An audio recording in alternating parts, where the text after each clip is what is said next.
तो अवधि तक बड़ी कठिनाई है। तुमको कोमल जानकर मैं कठोर कह रहा हूँ। हे तात, बुरे समय में मेरे लिए कोई अनुचित बात नहीं है। कठोर में श्रेष्ठ भाई की सहायता होती है। ब्रज के आघात भी हाथ से ही रोके जाते हैं। सेवक कर पद नयनित से रामा, मुख सुसाहिब होई सिया रामा। तुलसी प्रीति की रीति सुनी रामा, सु कवि सराहई सोई सिया रामा।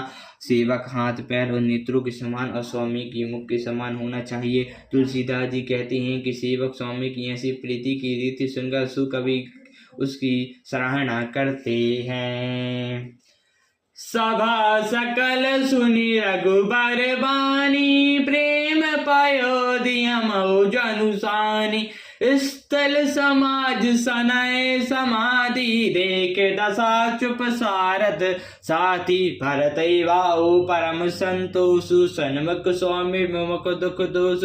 मुख प्रसन्न मन मीठा विषादु, भाजनु गोहन गरा प्रसादु। कीन सप्रेम प्रणाम बहुरी, बोले पानिक पंकर जोरी। नाथ सुख भाव सुख साध गए को, लख्यो जागु जग जन्म भय को। अब कृपाल अस आयुष होहि, करौ शीस धरि सादर सोहि। सोई अवलंबन दहि मोहि, से अवति पारु पावहि जैसे।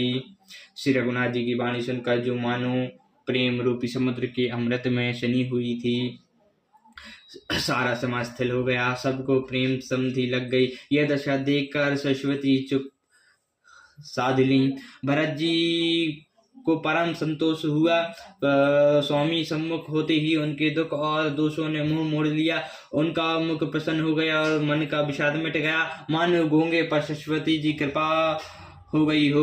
उन्होंने प्रेम पूर्वक प्रणाम किया और कर कमलों को जोड़कर बोले, हे नाथ, मुझे आपके साथ जीने का सुख प्राप्त हो गया और मैंने जगत में जन्म लेने का लाभ भी पा लिया। हे कृपालु, अब जैसी आज्ञा हो उसको मैं सिर पर धरकर आदर पूर्वक वही करूं।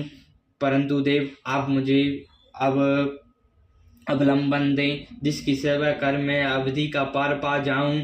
देव देवी अभिषेक हित रामा, गुर अनुशासन पाई सिया रामा। आनो तब तीरथ सलु रामा, तेहि कहाँ कह रजाई सिया रामा। हे देव स्वामी के अभिषेक के लिए गुरु जी की आज्ञा पाकर मैं सब तीर्थों का जल लेता आया हूँ। उनके लिए क्या आज्ञा होती है। सियावर रामचंद्र जी की जय, पवन पुत्र हनुमान जी की जय, उमापति महादेव जी की जय। जय समस्त देवी देवताओं की जय, श्री रामायण जी की जय। जय सीताराम।